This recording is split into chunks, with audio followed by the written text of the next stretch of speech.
నమస్కారం. Welcome to our YouTube channel అనగనగా ఓ కథ. మంచి కథలు వినడానికి మా ఛానల్ని తప్పకుండా సబ్స్క్రైబ్ చేయండి. అలాగే మీ ఫ్రెండ్స్ అండ్ ఫ్యామిలీకి షేర్ చేయండి. ఇవాల్టి మన కథ పేరు సామాన్యమైన ప్రశ్నలు. ఒక గ్రామంలో ఒక ధనికుడు ఉండేవాడు. ఆయనకు ఒక్కతే కుమార్తె. ఆ ధనికుడి వద్ద ఒక దిక్కులేని కుర్రవాడు ఉండేవాడు. చిన్నతనం నుంచి వాడు అతని ఇంటనే పెరిగి పశువులను కాస్తూ ఉండేవాడు. చదువు సంధ్యలు లేకపోయినా వాడు సూక్ష్మబుద్ధి గలవాడు, మంచి మాటకారి. వాడి పేరు రాముడు.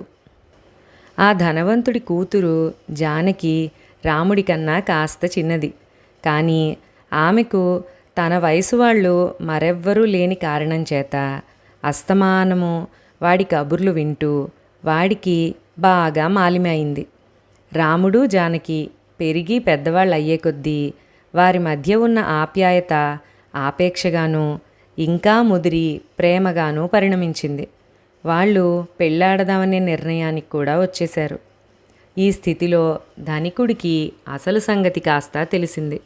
తన మంచితనం తన కొంపకే ఎసరు తెచ్చిందని, తానిచ్చిన అలుసుతో రాముడు తన కూతురి మనసు దొంగిలించ చూస్తున్నాడని కోపగించి రాముణ్ణి చావగొట్టబోయాడు. కానీ జానకి తండ్రికి అడ్డుపడి, వాడు చేసిన తప్పేముంది? నాకు ఈ ప్రపంచంలో వాడికన్నా ఇష్టమైన వాడు మరొకడు లేడు. నేను వాణ్ణి తప్ప మరొకరిని పెళ్ళాడను. కావలిస్తే నన్నే చంపండి అన్నది. రాముణ్ణి తన ఇంట ఇంక ఉండనివ్వరాదని నిశ్చయం చేసుకుని యజమాని వాడితో, ఒరేయ్, నిన్ను పామును పాలు పోసి పెంచినట్టు పెంచాను. నా కూతురు మూర్ఖురాలు. నువ్వు నిజంగా నా అల్లుడివి కావాలంటే ధనము కీర్తి కూడా సంపాదించాలి.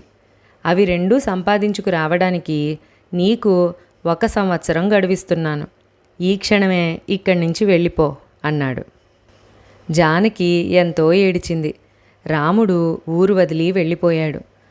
గ్రామంలోనే ఉంటే వాడికి ధనము కీర్తి ప్రతిష్టలు రావని, అందుచేత తిన్నగా వెళ్ళి రాజధాని నగరం చేరాడు. రాముడు రాజధాని చేరేసరికి అక్కడ పండిత సభలు జరుగుతున్నాయి. రాజుగారు ప్రతి సంవత్సరం 3 రోజుల పాటు పండిత పరిషత్ సభలు పోటీలు జరిపి ఆ పోటీలలో అందరినీ మించిన వారికి గొప్ప సన్మానము సత్కారము చేస్తారు. వాటికి ఎవరైనా రావచ్చు. ఈ ఏడు ఒక వింత జరిగింది. సభ 3 రోజుల నుంచి జరుగుతున్నప్పటికీ ఏ పండితుడు కూడా మరొక పండితుణ్ణి ఓడించడం జరగలేదు. సాయంకాలం లోపల ఎవరో ఒకరు విజయం సాధించాలి. రాజుగారు ఎంత ప్రోత్సహించినా పండితుల పస అయిపోయినట్టుగా కనిపించింది.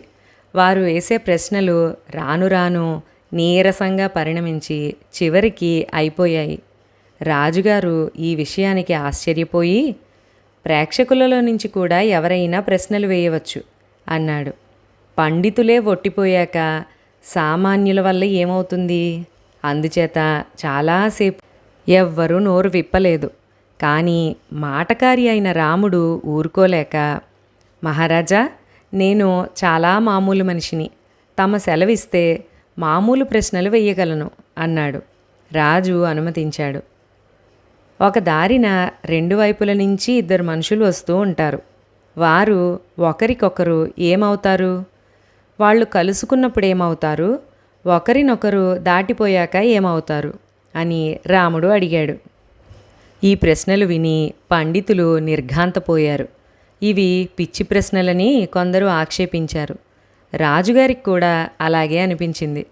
ఆ ప్రశ్నలకు పండితులు సమాధానాలు చెప్పటానికి సిద్ధంగా లేరని రూఢీ చేసుకుని రాజుగారు రాముడితో, ప్రశ్నలు వెయ్యగానే సరికాదు, వాటికి సమాధానాలు నువ్వు చెబితేనే గెలిచినట్టు, లేకపోతే నిన్ను తీవ్రంగా శిక్షించగలను అన్నాడు. రాముడు చిరునవ్వు నవ్వి, నేను అడిగిన ప్రశ్నలు చాలా తేలికైనవి మహారాజా. ఒక దారిలో 2 వైపుల నుంచి వచ్చేవాళ్ళు ఒకరికొకరు ఎదురవుతారు, కలుసుకున్నాక దగ్గరవుతారు, ఒకరినొకరు దాటిపోయాక దూరం అవుతారు అన్నాడు. ఈ సమాధానాలతో సభలో అందరూ గొల్లున నవ్వారు. రాజుగారు రాముడి సహజయుక్తికి సంతోషించి ఆ సంవత్సరం పండిత పరిషత్లో వాడికే విజయం చేకూరినట్టు ప్రకటించి వాడికి సన్మానము సత్కారాలు చేసి పంపాడు. రాముడు తన గ్రామానికి తిరిగి వచ్చి జరిగిందంతా ధనికుడైన తన యజమానికి చెప్పాడు.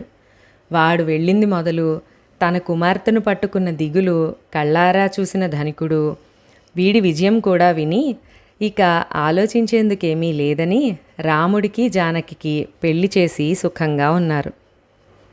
మరొక చక్కటి కథలో మళ్ళీ కలుసుకుందాం. అంతవరకు సెలవు. ఈ వీడియోని మీరు లైక్ చేసి మీ ఫ్రెండ్స్ అండ్ ఫ్యామిలీకి కూడా షేర్ చేయండి. అలాగే మొదటిసారి మన ఛానల్ ఎవరైనా చూస్తున్నట్లయితే మంచి కథలు వినడం కోసం తప్పకుండా సబ్స్క్రైబ్ చేయండి.